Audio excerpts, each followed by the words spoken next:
миний охин чи өнөөдөр идэлмэлээ. 10 сарын хэдний өдөр лээ минь аа? 28-ны өдөр миний охин анаа маргааш 11 сар хүрч байгаа юм бэ. Ээж охин 11 сартай хөхөн болох нь байна. Тий? Миний охин чинь дүндөө алхадаг башин тий? Тий? Алхаад яваад тий? Тий миний охин тий? Не.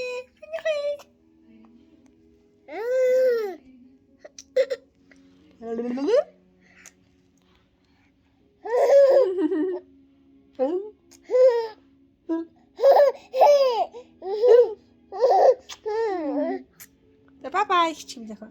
Анаа баярлалаа. Bye-bye. Тараач бай-бай.